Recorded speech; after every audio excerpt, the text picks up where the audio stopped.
The U.S. president leading soldiers in military action against the American people? Yep, that happened. In this series on demythologizing the United States, it's time to address one of the U.S.'s most absurd and damaging myths, the gun fetishers' malinformation about the Second Amendment. Their tactic is straightforward: give a highly selective reading of the text of the amendment and ignoring the historical context that explains the purpose of the amendment. I will look at three historical events in 1787 that informed the creation of the Second Amendment in 1791. First, what the Second Amendment says.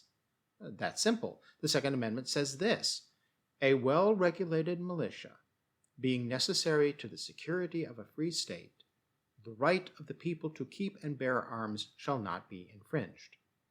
That's it. The Second Amendment says that. Nothing more, nothing less. The myth is that instead the Second Amendment says or means this. In base terms, the gun fetish myth is that the Second Amendment was put in place by the government to make sure citizens had the weaponry to put fear in the heart of the government and fight the government if it steps out of line. Ah, yes, the manly fantasy that a bunch of bros and their rifles are the bulwark against governmental tyranny, and therefore the bros have a divine right to carry assault rifles at Walmart. The myth is much more popular today than at the time of the Second Amendment's adoption.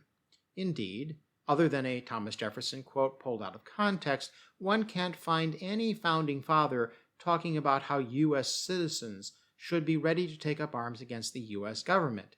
That's not really surprising, because now the founding fathers were the U.S. government. The gun fetish myth is mostly a 20th century propaganda talking point, with its roots in white resentment over the federal government imposing civil rights on the segregated southern states. The myth is now a standard shibboleth of the reactionary right when they talk about liberals and mumble about Second Amendment solutions. The myth is, of course, an absurd and childish fantasy. But then clinging to guns isn't about defending freedom from tyranny, it's another expression of cowardice. Even the self-defense argument for gun possession is mainly an admission that one is afraid, usually about minorities and immigrants. Only cowards carry. Nevertheless, we do well to take a serious look at the Second Amendment and how the Founding Fathers clearly showed in their actions that it meant the opposite of what the gun fetish clowns and the gun lobby want to believe it means. A dose of historical context will demythologize this right-wing talking point.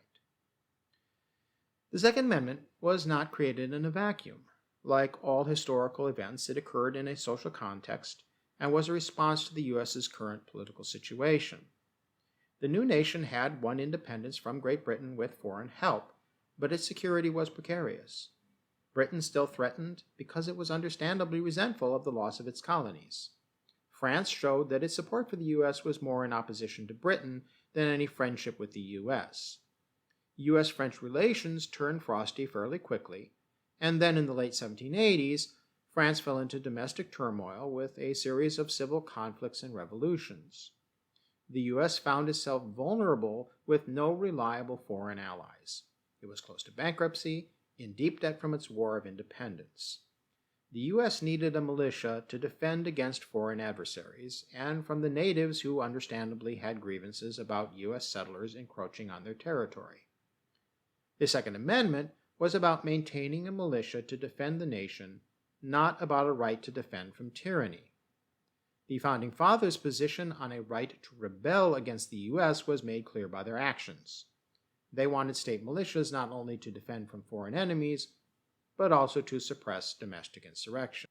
In 1787, shortly before the Second Amendment, was the violent suppression of Shays's rebellion by a state militia. The rebels, mostly from rural areas and small villages in western Massachusetts, objected to poor economic conditions, income inequality, the tax demands of the state of Massachusetts, and the state's efforts to force people to pay their debts to the state and merchants. Hundreds, and at times thousands of rebels took up arms and attacked state offices and courts, but also looted merchant shops and storehouses. There were elements of class warfare and of an urban-rural divide. The rebels made it plain in petitions to the government and in their public rhetoric that they saw themselves as rising up against what they perceived as governmental tyranny. Quite contrary to the fantasy of the gun fetishers, armed citizens didn't deter the government from cracking down on the rebellion. Founding fathers John Adams and Samuel Adams condemned the rebels, calling them traitors. Samuel Adams even called for the death penalty for rebels. The governor of Massachusetts, James Baldwin, called forth the state militia to suppress the rebellion. By order of the governor, the state militia seized the federal armory in Springfield and commandeered the stockpile of federal weapons to help put down the rebellion. The rebels then tried to attack the armory, but were met with the enhanced firepower of the state militia and were defeated. Only 4 rebels were killed in the very brief engagement. One report said the militia fired only 2 cannons, but the rebels fled. The governor declared martial law, and the state militia chased down the rebels. Over the next month, the militia arrested those who hadn't escaped to neighboring states. All but 2 of the rebels were eventually pardoned.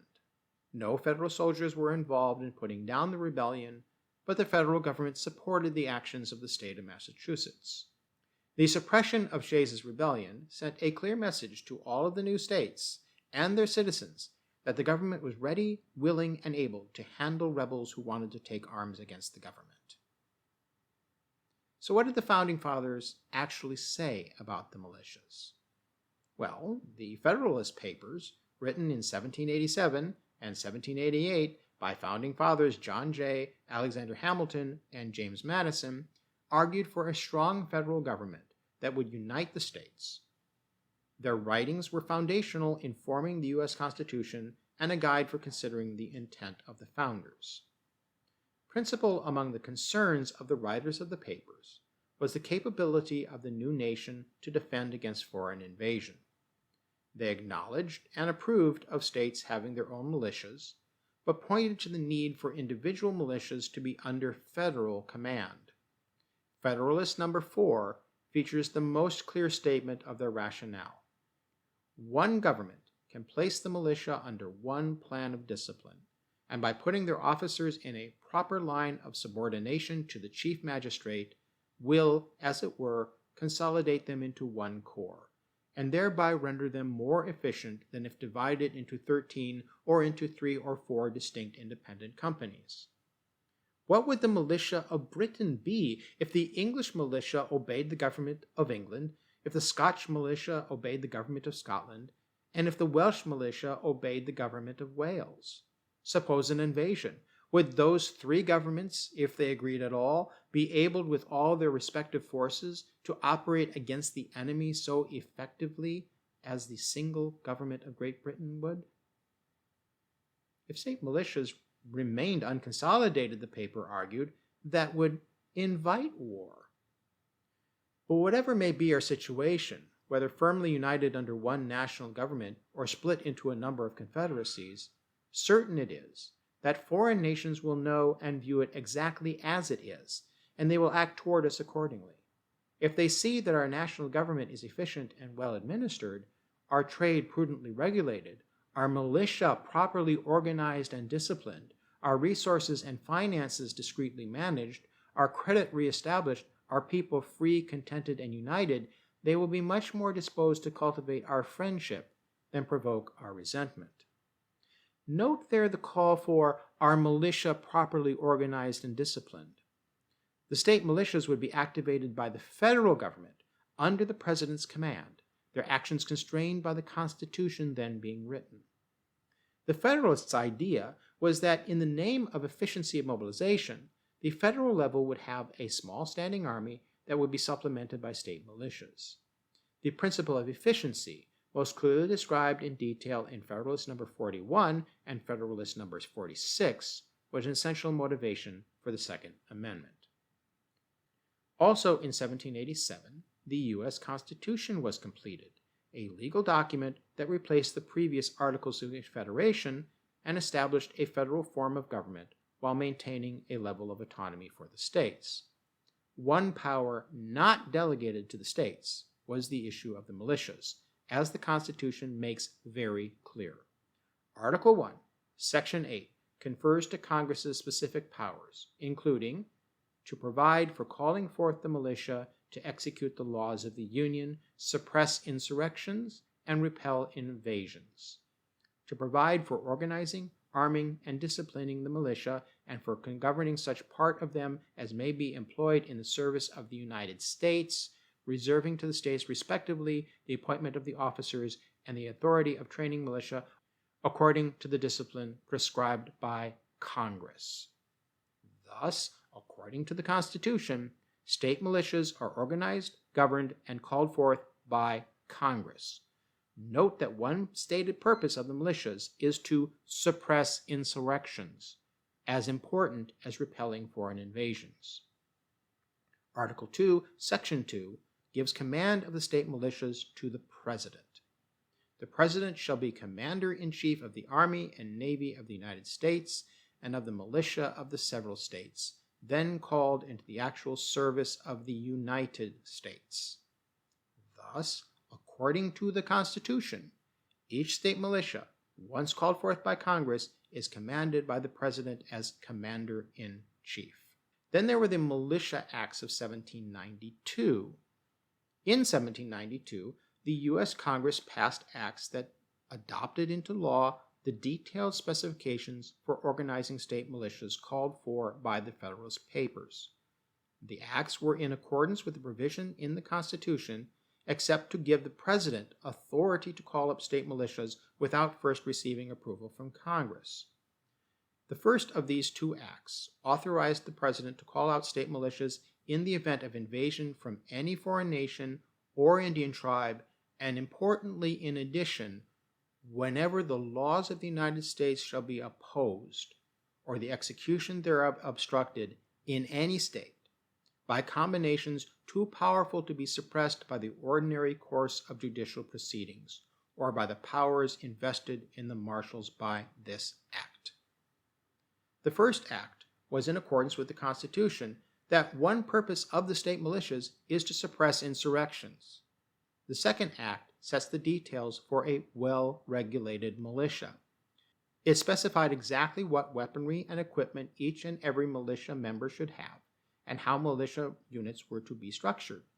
The act required all able-bodied white men aged between 18 and 45 years to be enrolled in the militia and required them to supply their own weaponry and equipment at their expense. Any person eligible for conscription not in compliance with the command of the acts or of their militia officers would be subject to military justice. The law was frequently enforced on American citizens. So in context, the intent of the Second Amendment is clear. The Militia Acts came 4 months after the final state ratification that enabled the Second Amendment to come into force. The Constitution, the Second Amendment, and the Militia Acts of 1792 were all written by the same people in the same time period. Given all of the above context, the combined legal framework of the Second Amendment is self-evident. State militias exist to protect the U.S. from foreign invasion and domestic rebellion. The Constitution states quite clearly that the state militias are organized and called up by the U.S. Congress and commanded by the U.S. President. The Militia Acts of 1792 confirm and extend this legal framework, defining exactly what a well-regulated militia means. Simple enough. But what about that other clause in the amendment, that right to bear arms that has the gun fetishers so exercised, and that they claim allows them to have any weapon they want? Well, remember what I said earlier about the importance of efficiency of the militias discussed in the Federalist Papers. Militias being necessary for security in a vulnerable nation whose borders were threatened by adjacent Indian nations and British and Spanish colonies, it was essential that state militias were able to respond quickly. Militia members needed to be armed, but where the arms should be stored was an issue. If weapons were stored only in a central armory, and militia members had to first travel to that armory to be armed, valuable time would be lost. Also, Shays's rebellion showed that a federal armory was vulnerable. The Second Amendment was a compromise that balanced the military capability to respond rapidly with protecting the nation from a threat of tyranny that could come not from government, but from the military itself. The founders saw the threat that a large standing army was capable of in staging a military coup. They looked to history of the many examples of such armies from ancient Rome onward overthrowing civilian governments. Thus, a large standing army frightened them as much as foreign armies did. The answer was a citizen army as opposed to a professional army. State militias already existed, and well regulated, those would be effective citizen armies, not just allowing, but requiring individuals to keep and bear arms in their personal possession, empowered a citizen army that allowed for a dilution of weaponry that reduced the threat of rebellion and a reduction of costs for the federal government. The Militia Acts of 1792 required every able-bodied white male between the ages of 18 and 45 to supply their own weapons and equipment. The Second Amendment prohibited federal and state governments from then commandeering those weapons and storing them in central armories. No one wanted a professional standing army beyond a necessary bare minimum. The compromise was to have a small federal army and organized state militias with a balance of authority between the state and federal authorities. The Second Amendment's pragmatic compromise was in correlation with the spirit of compromise that informed much of the Constitution. Membership in the militias was compulsory, as was necessary for the security of a free state. The Second Amendment's right to bear arms is a subordinate clause to the security of a free state that required state militias. The amendment makes sense only in the context of the 1780s and 1790s and the new nation's need for survival. It makes no sense within the fantasies of gun fetishers who lust after assault rifles and machine guns. Keeping and bearing arms is not an individual right, nor a collective right. It is an obligation that the citizen owes to their state to be ready to come to the aid of their country. The right to bear arms only meant serving in an organized armed force. As Federalist number 46 argues, constitutional government, not rebels or vigilantes, is the power that protects the nation from tyranny. Again, there is absolutely no substantive justification for the wild interpretation that the right to bear arms means that individuals should be weaponized to cause government to fear its people. The Second Amendment represents an attempt to commit the United States to a model of defense with broad citizen participation, not the creation of a constitutional right to armed resistance to federal and state government. That quote is from this academic paper, a tightly argued paper along the same lines as I lay out here. Then there are the actions of President George Washington. If there was ever a case where the right to oppose government tyranny existed in U.S. history, it was the so-called Whiskey Rebellion. The responses of the federal government and the state militias prove the lie of the theory that the Second Amendment is about a right of insurrection. In 1791, the U.S. federal government enacted an excise tax on the distillation of alcohol. The Government Act required that all stills be registered and the tax paid in hard currency, which was then in short supply in Western areas, with legal proceedings prosecuting non-payment held in federal courts in eastern cities far away. It came to be known as the whiskey tax and was unpopular among farmers who were used to distilling their own whiskeys and selling surplus quantities to neighbors. They perceived the tax as unfairly burdening rural populations in Appalachia and favoring urban eastern cities and larger commercial producers of liquor. These people had legitimate grievances. Opposition to the act from citizens included peaceful committees and violent attacks on federal tax collectors. In August 1792, opposition forces held a convention in Pittsburgh. The convention adopted themes of the rebellion against Great Britain 2 decades earlier, calling on patriots to defend themselves against federal tyranny, that federal being the United States. Harassment and attacks on federal tax collectors and civilians who assisted or complied with federal officials escalated until July 1794, when open insurrection against the U.S. broke out. The flashpoint was the so-called Battle of Bower Hill, when armed rebels and federal troops fought, killing 2 rebel leaders and a federal army soldier. 3 days later, a large group gathered near Pittsburgh, with leaders calling for open rebellion and even secession from the U.S.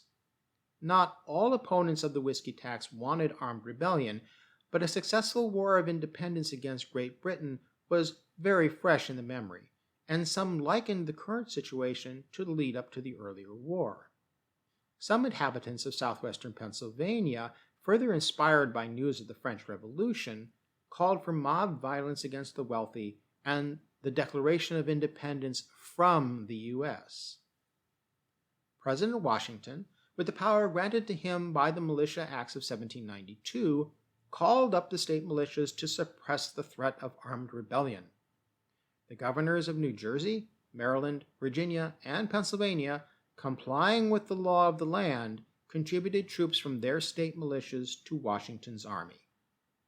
Washington's combined federal and states army reached almost 13,000 soldiers, almost as large as the army Washington commanded in the war against Britain. The size of the force that Washington marched into western Pennsylvania intimidated the rebels and forced them to drop all resistance. Nevertheless, a contingent of the army rounded up about 150 rebels, most of whom were released shortly thereafter, but only after rough treatment.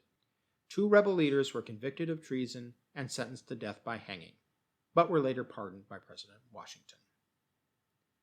Yes, a U.S. president led soldiers in military action against the American people.